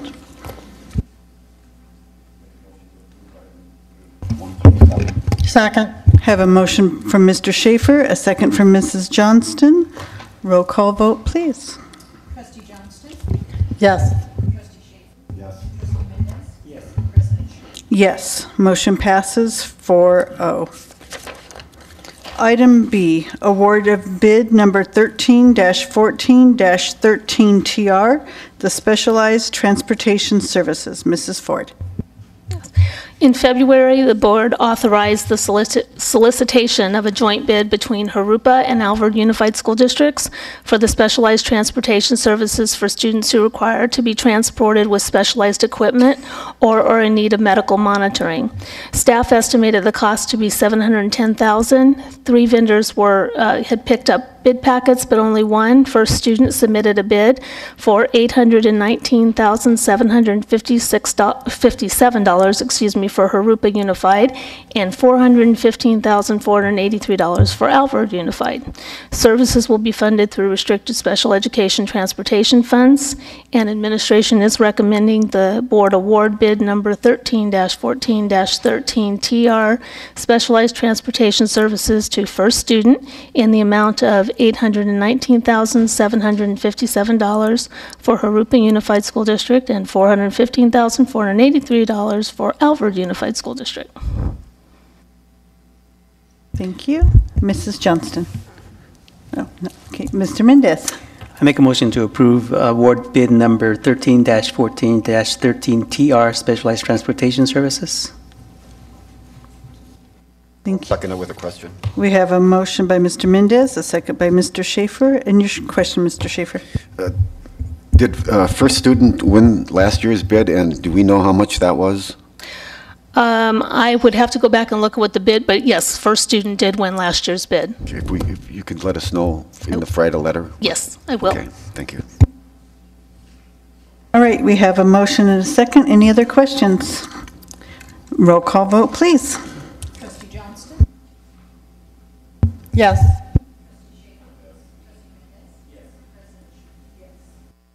Motion passes 4-0. Item C, award of bid number 14-15-01 MO, glasswork at Jurupa Valley High School and the Education Center, and a waiver of minor irregularities in bid submittal documents. Mrs. Ford. This was also, the board also authorized us to solicit bids for glass walls and doors that will be installed at Jurupa Valley High School, in the library, in the front office, and also in the personnel office at the Education Center. The project estimate was $60,000, and there were 2 bids that were submitted and opened on July 31st. Forest Glass and Door was the lowest bidder at $51,800. However, 2 forms were not included in the bid packets. We did contact council to confirm that because those forms did not substantially change the project, they did not cause any, what do I want to say, there was not the product substitution form and the disabled veteran business enterprise forms were missing, but the district has a right to waive the minor irregularities, and as long as those do not impact the project and they don't pose any unfair advantage to the other bidder. And in this case, neither one of those did, I should say.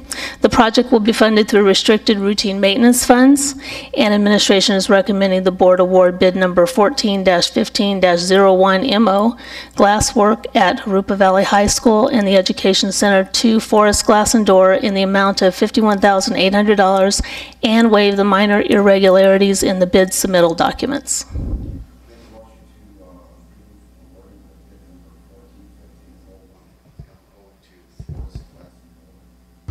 Second. I have a question. Okay, let me get the motion. Have a motion by Mr. Schaefer and a second by Mrs. Johnston. Question, Mr. Mendez. I was just curious in terms of the work that was done with this at Jurupa Valley. Was that to redesign, reconfigure the facility there, the library and the computer labs and so forth? Yes. What was done was the entire library was recarpeted, including the Career Center area of the library, and the Career Center was moved into a location that used to be a computer lab, and now what used to be the Career Center is a computer lab, and then there's another lab off of that, and there will be a glass wall in between. Yeah, just for clarification, this hasn't taken place yet because we haven't made the bid yet. so that's what's going to happen. The only thing that's happened now is the carpeting, because you already had approved that. Right. All right, we have a motion and a second to approve bid number 14-15-01MO. Roll call vote, please. Trustee Johnson? Yes. Yes, motion passes 4-0. Item D, award of contract for integrated use of facilities software systems. Mrs. Ford. Over the past... Have a motion by Mr. Schaefer. Second. A second by Mr. Mendez. Questions or comments? Roll call vote, please. I do have a question.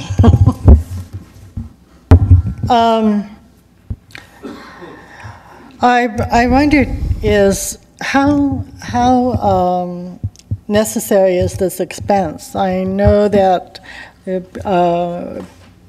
users can go online and see if the facilities are available. What do they do next? They can actually look to see what facilities are available, so they can see all options, what the cost would be for a particular facility over another. They can look out a calendar year to see when they can book that facility, and then it also provides them with all the information on the costs, like would there be custodial cost included, what would be included in one facility over another. We have had several instances where we've double booked or triple booked locations because we're doing it all manually. It's a manual process, so this is going to save staff quite a bit of time, as well as make sure that the public doesn't get in a situation where we're having to, or the community, where we have to bump them and move them to another location, which isn't the location that they desired. And when they go to book it, they still have to call a staff person, don't they, to actually book the time and place?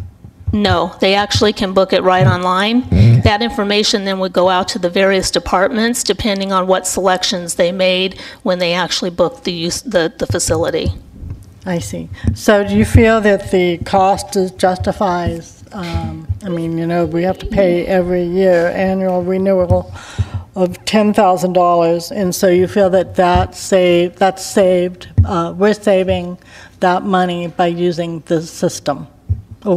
Yes. We're saving money by using the system. Yes, I think we're saving staff time all around because we no longer have to do various communications to the department, to the different departments, and making sure that everybody has that information. And we're not calling somebody in at the last minute because we forgot to have to plan for custodial staff at a particular location or grounds. So I think it will save that funding. You have some idea how much money is saved by using this? We really won't know until we implement, but we'll watch it, and if it's not a savings to us, then that's something we don't have to continue. Okay, thank you very much. Thank you. We have a motion and a second. Roll call vote, please. Trustee Johnston? Yes. Yes, motion passes 4-0. Item E, approve purchase of Braille note takers and software. Mrs. Ford. Make a motion. I'll second. Motion by Mr. Schaefer, a second by Mrs. Schmidt. Questions or comments? Roll call vote, please. Trustee Johnston? Yes. Trustee Schaefer? Yes. President Schmidt? Yes, motion passes 4-0. Item F, approve purchase of Dell Optiplex 710 standard desktop computers for the Education Center, Maintenance, Training and Support Service Center, Sunny Slope Elementary School, and West Riverside Elementary School. Mrs. Ford. Make a motion. Have a motion by Mr. Schaefer. Second. A second by Mrs. Johnston. Mr. Schaefer. Some of you are new to these board meetings.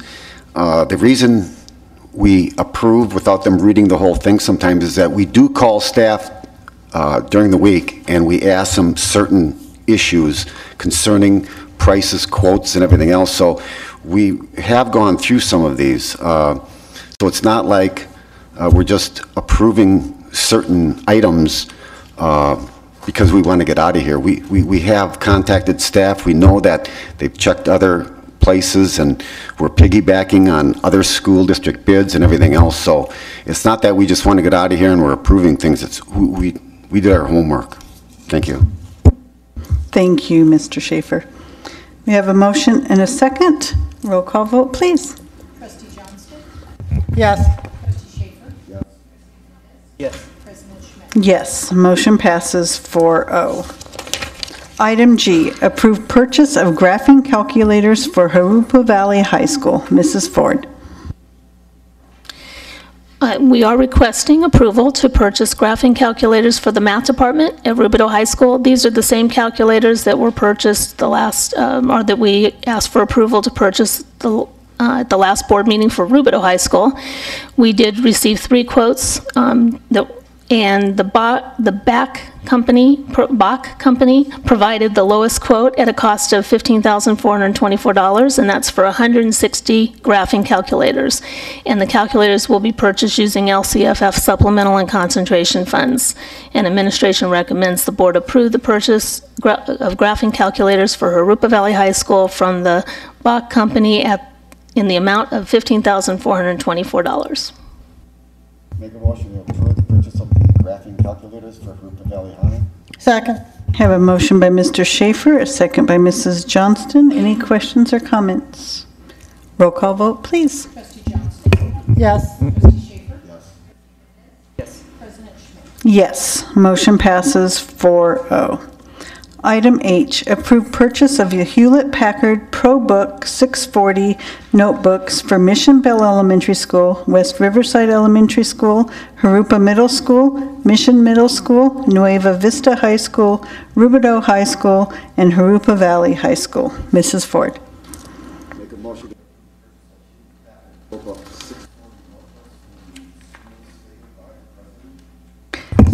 We have a motion by Mr. Schaefer and a second by Mrs. Johnston. Any questions or comments? Roll call vote, please. Trustee Johnston? Yes. Trustee Schaefer? Yes. Trustee Mendez? Yes. Yes, motion passes 4-0. Item I, approve change orders number 11-13 for bid number 11-12-06 TE, the E-rate year 15 project. Mrs. Ford. Tonight, we're bringing forward change orders 11, 12, and 13, and these will be the final change orders for the E-rate year 15 project. As you may recall, the project provided significant upgrades to the network infrastructure for 11 of our elementary schools, and that project is now winding down. E-rate year 15 was awarded to Vector USA by the board on March 5th, 2012, and the district was notified the project would be funded in June 2013, and we began work in July 2013. So change order 11 and 12 were requested by the district.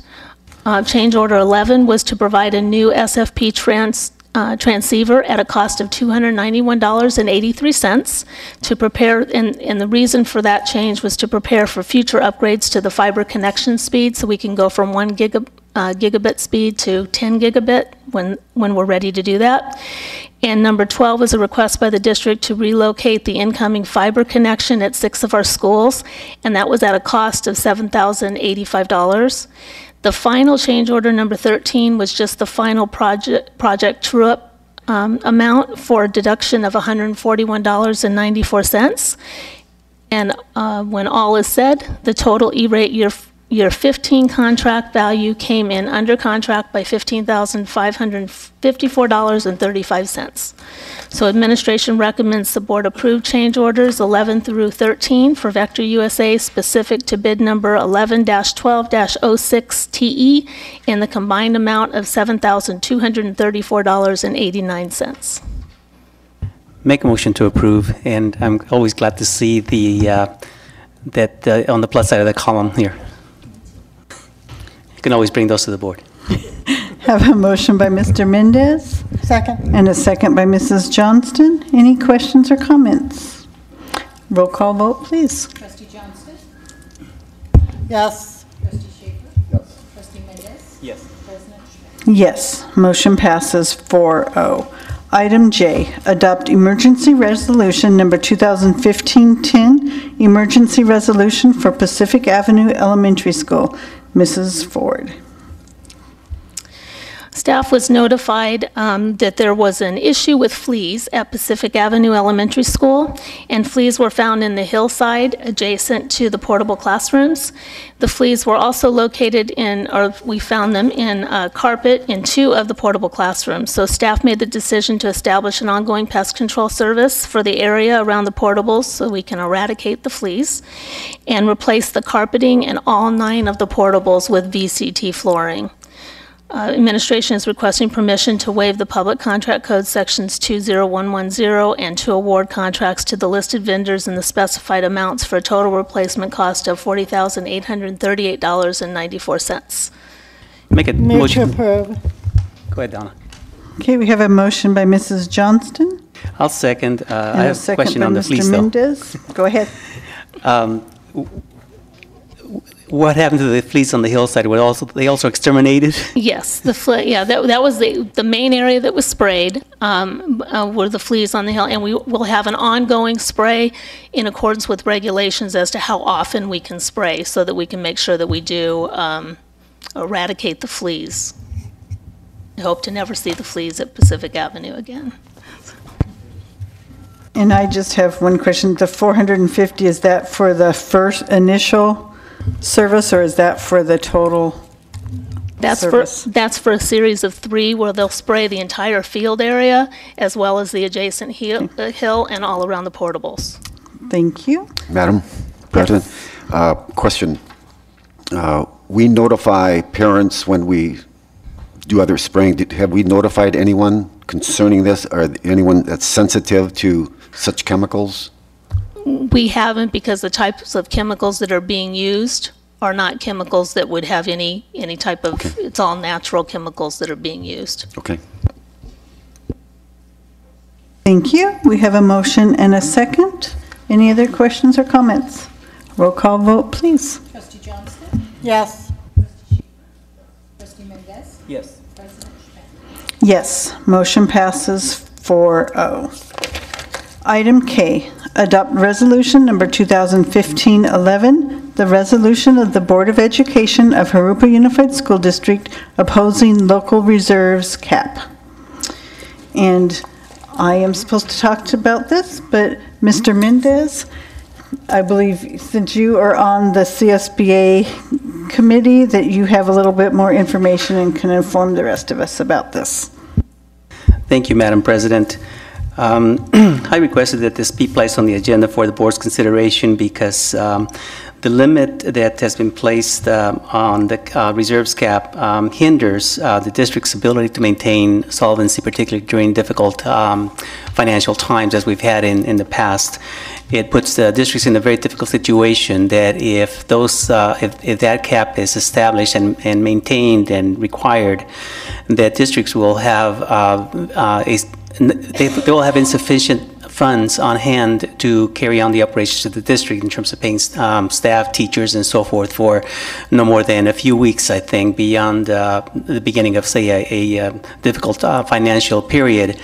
And what this does then, the impact that it generally has oftentimes is that it forces district then to go out and solicit loans to cover the operating cost of the district for as long as the financial instability continues. And so districts often, if they're able to have flexibility in going beyond the amount, the cap that has been established, will have the ability to be in a position to more than likely remain solvent, and just importantly, or more importantly, not having to go out into the open market to obtain financial financial loans to maintain the district solvents. So that was the reason that I requested this be placed on the agenda, and so I think this is to also encourage the governor then to remove that spending cap.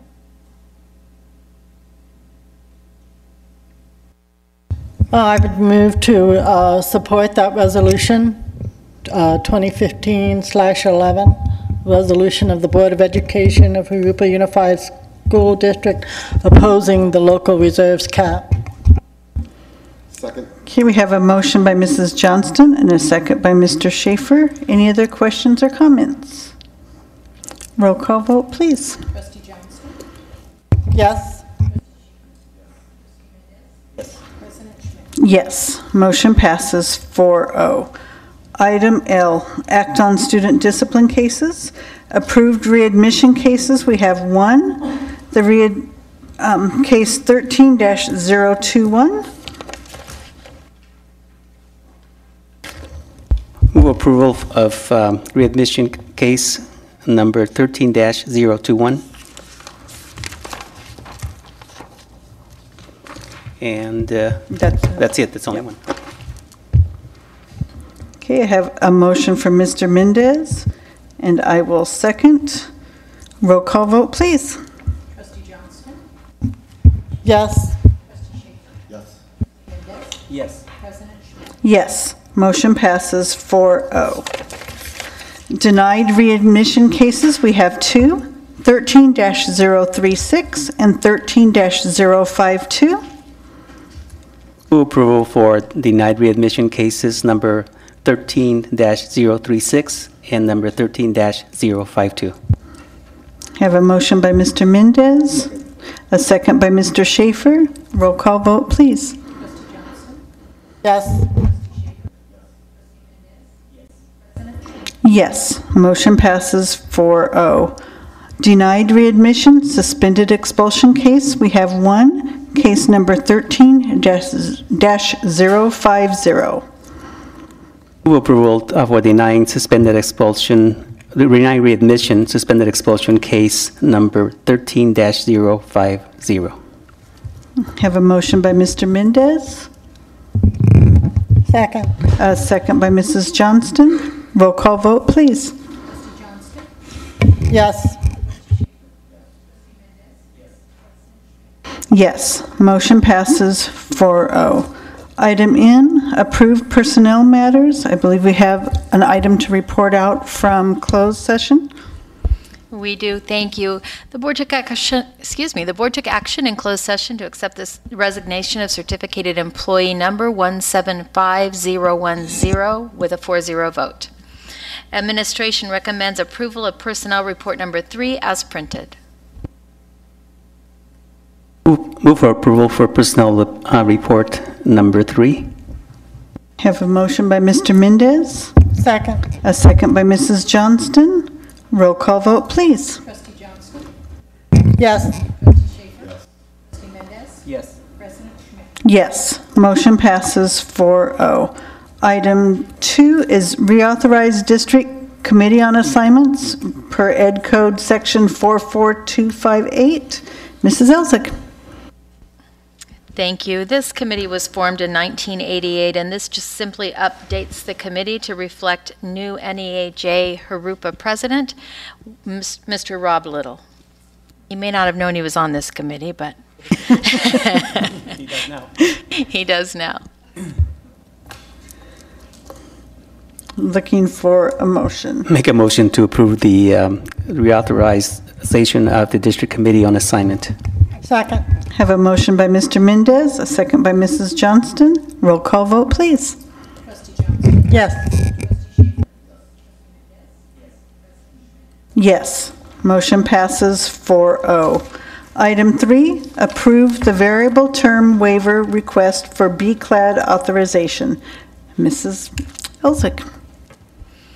Thank you. As the board's aware, our dual immersion program grew to our middle school this year, and there was a need for a waiver for not the credentialing, but the B-clad portion of the credentialing for our teacher, Michael Cruz. Mr. Cruz teaches Spanish and is credentialed to teach both Spanish and social studies. The B-clad was needed, so we have a teacher to serve the dual immersion kids that reached Jurupa Middle this year. Move to approve variable term waiver requests for B-clad authorization. Have a motion by Mr. Mendez, a second by Mr. Schaefer. Any questions or comments? Yes, I do. As we progress with the program developing further into our secondary schools, I see this becoming, I guess, more of a need as we progress into the future. What does it look like out there in terms of training and preparation on the part of higher institutions of learning to provide candidates that are qualified by the time they earn their teaching credential? We're working with a number of different university partnerships, including UCR, Cal State San Bernardino, and National University, and offering and getting that information into our teachers' hands so those that are interested in obtaining their B-clad can do that. And we've also had success in recruiting in most areas. This was the one exception. And is Mr. Cruz interested in pursuing authorization as a B-clad, for B-clad credential? I'm sorry, I didn't hear the very Is first Mr. part. Cruz yes, very interested much in so. pursuing the authorization for the credential? Yes. Okay, well, that'll be good. Thank Yeah, you. that will be good. Thank you. Any other questions or comments? Roll call vote, please. Trustee Johnston? Yes. Yes. President Schmidt? Yes, motion passes 4-0. Item N, board member comments and committee reports. Mrs. Johnston. In light of the parents of special needs and a lot of their conversation, the question I have overall is, do we have enough staff in the special needs programs? Do we need more specialists? Do we need more aides? It seems that whenever there's a lot of complaints or in small issues, it may be because there just isn't, and we're not funding the department properly. So that's the question I would ask, and that would be the finding I would request of staff. We will respond with a full report of the program. I do need to tell you, special ed is staffed in accordance with the IEPs of the students. Mr. Schaefer. There are a lot of upset parents. I understand where they're coming from. I am a parent of a special needs child. He's now a special needs adult, and he always will be. Our special parents know their child. They know every idiosyncrasy. They know what every little twitch means. They know if that twitch is going to take them an hour, a day, a week, a month to calm their child down because of something that happened. And trying to find out what happened is the biggest chore of all. Personally, my child did not pick through the trash or recycle. I don't believe that digging through the trash is a life skill. It's unhealthy, and no one should be digging through the trash, let alone special needs. That's my opinion as a parent. Again, our special needs children, they're so talented. They have, each one has their own, their characteristics, but you try to work on the talent they have. My special needs child was a great artist. He had paintings exhibited throughout Southern California. He won some awards. And yet, something like digging through the trash would have, it it would have taken us hours to find out what was bothering him when he got home. And after that, days or weeks later, every time he would either pass a school or pass a trash can, he would relate it to that experience. Some special needs kids, they all want to belong. They'll do what it takes to belong. But some of them that are negatively affected by, let's say, digging through the trash, it could affect them for years. And being in that situation, knowing what affects my child, I know what sleep deprivation is. I know how it is to work a tag team with my wife, to be up all night because we've got to find out what's bothering this child. And it appears many were bothered by having to dig through the trash. I would think that if there were mentors with them, if it was a school project, maybe we did different. But even then, digging through the trash is not safe and it's not healthy. If there were recycle bins for cans and bottles and plastic, that's a whole different story. They can just take them, dump them, whatever. This is being reviewed, and I would like to meet with the superintendent and the program director. I'm not aware of the correspondence. I'm not aware of that. But we all have to work together. We have this special child needs all our help, and we can't be over here confusing what needs to be done and fighting with each other. We've got to concentrate all of that on those special needs children. We are the best advocates for our children. I butted heads in IEPs. I know how that goes. We all know how that goes. But again, we do have to work together.